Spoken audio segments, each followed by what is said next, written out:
Women reservation bill संसद रे पास करना और इन तयम के दिसोम रेना राजरी रे रापाचा हो एतहब करना ओते महाइलो नुआ बिल बाबते कांग्रेस पार्टी से कोन 21 गोटांग पनत रे प्रेस कॉन्फ्रेंस को करावा कता और प्रेस कॉन्फ्रेंस कराव कते नुआ बिल रेना चेट कुमी कना ओना को लई सदर का रांची रे कांग्रेस रे नेशनल स्पोकपर्सन रागिनी नायक लई कदाय जे नुआ बिल दो 2029 मांग बांग लगुआ कांग्रेस नुआ बिल दो मोदी सरकार मिट्टी जुमला मेनते लई का महिला आरक्षण बिल इदिकते कांग्रेस राजरी दल मोदी सरकार चितान रे आजा कथा तेरान गुकदा कांग्रेस पार्टी पाठा खना ओते माइलो 11 गोटांग तिरल अगुवन होते दिसम रिया 21 गोटांग पनत रे नुआ बिल बाबते कुकली को रकाब कदा रांची रे प्रेस कॉन्फ्रेंस होते सेटले नाय कांग्रेस रे राष्ट्रीय प्रवक्ता रागिनी नायक उनिया लय बिना करते जे चिकाते नुआ मलांग रे बीजेपी रेन सांसद को लोकसभा रे नुआ बिल चितान रे रापाचा को सिजलदा और अटल बिहारी वाजपेयी खन एतब कते लाल कृष्ण अडवाणी हबी कांग्रेस नुआ बिल जखन गुले आ उनको चिदा नुआ रे रापाचा को सिजलदा चिदा नुआ बिल पास हो चुलगिते मिट मत बांग को हुइलेना ससते उनिया नुआ होले जे कांग्रेस आ नुआ जहां महिला आरक्षण बिल बिना कदा नुआ अडिगी दाम मना कना उना लगिते नुआ बिल माणा रिया गुले आ ये बात 2010 से नहीं शुरू हुई जब यूपीए ने राज्यसभा में महिला आरक्षण का बिल पारित किया। ये बात सन 1931 से शुरू हुई।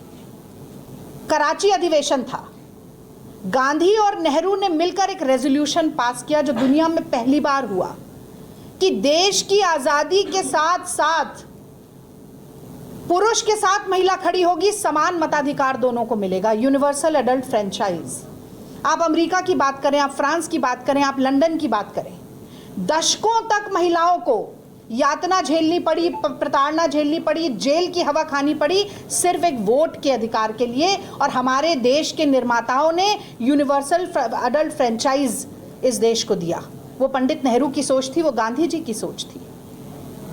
थोड़ा और आगे चलते हैं, अब आरक्षण की बात शुरू करते हैं। 1989 राजीव जी ने कहा I am young and I have a dream, मैं नौजवान हूँ और मेरा एक सपना है। और उस सपने का एक बहुत बड़ा हिस्सा था कि पुरुष और महिला कंधे से कंधा, कदम से कदम और आवाज से आवाज मिलाकर साथ में चल सकें। 33% आरक्षण निकाय के चुनाव में, पंचायत के चुनाव में, ये सपना था राजीव जी का। लोकसभा में पास किया हमने, राज्यसभा में 7 वोट से हारे। और मैं बताना चाहती हूँ कि उन 7 वोट में से 4 वोट किसके थे? स्वर्गीय अटल बिहारी वाजपेयी, लाल कृष्ण आडवाणी, राम जेठमलानी और यशवंत सिंह। 7 में से 4 वोट इन लोगों के थे जिनके कारण महिला आरक्षण बिल जो है वो धराशाही हो गया और सच्चाई में तब्दील नहीं हो पाया। तो कहते हैं ना, पूत के पांव पालने में दिख जाते हैं।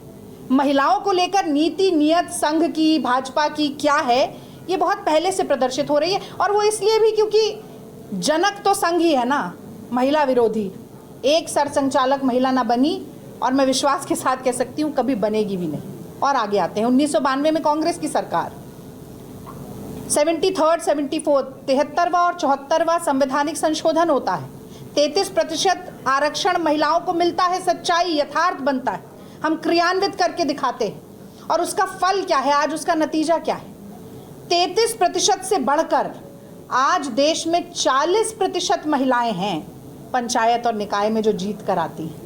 यानी कि आरक्षित सीट पर तो लड़ ही रही हैं और नेतृत्व इतना निखर कर आता है कि वो आगे जाकर जनरल सीट पर भी लड़ती हैं, जीतती हैं। यानी कि और विस्तृत होता जा रहा है निर्णय प्रणाली में उनकी भागीदारी की कहानी जो है।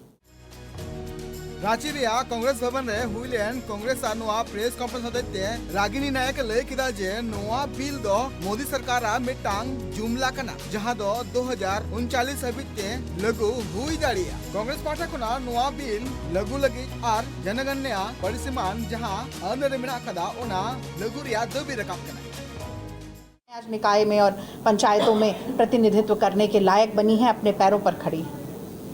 फिर 2010 आता है, जैसा कि मैंने आपको पहले भी बताया, यूपीए की सरकार। मनमोहन सिंह जी और सोनिया गांधी जी कहते हैं कि यही हम आगे बढ़ाएंगे, विधानसभाओं और लोकसभा में भी महिलाओं को चुनकर बैठकर अपनी बात कहने और निर्णय प्रणाली का हिस्सा बनने का मौका मिलेगा। हमारे पास संख्या बल नहीं था लोकसभा में, हम बिल पास नहीं करा पाए, पर राज्यसभा में हुआ। फिर मोदी जी आ जाते हैं सत्ता में, महिलाओं के ऊपर बहुत नारे देते हैं, दावे करते हैं, वादे करते हैं, और होता क्या है? 2016 में सोनिया जी को फिर याद दिलाना पड़ता है। अंतर्राष्ट्रीय महिला दिवस के दिन सोनिया जी याद दिलाती हैं कि मोदी जी आपका नारा है मिनिमम गवर्नमेंट मैक्सिमम गवर्नेंस। तो मैक्सिमम गवर्नेंस कैसे आएगा? सत्ता के विकेंद्रीकरण से आएगा। सत्ता का विकेंद्रीकरण हो पर महिलाओं की सत्ता में भागीदारी बढ़े, तभी मैक्सिमम गवर्नेंस हो सकता है।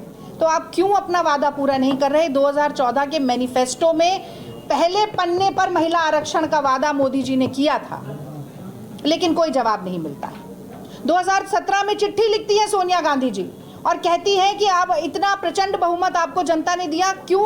राज्यसभा का बिल तो पास हो गया है, वो जीवित है, सिर्फ लोकसभा में पास करना है, हम बिना शर्त के समर्थन दे रहे हैं, आप क्यों नहीं करना चाहते? वो साल भी चला जाता है। 2018 में राहुल गांधी जी चिट्ठी लिखते हैं, दबाव बनाते हैं और कहते हैं कि आधी आबादी को पूरा हक दीजिए मोदी जी, लेकिन मोदी जी के कानों में सुई नहीं रेंगती, मोदी जी के कानों में जू नहीं रेंगती।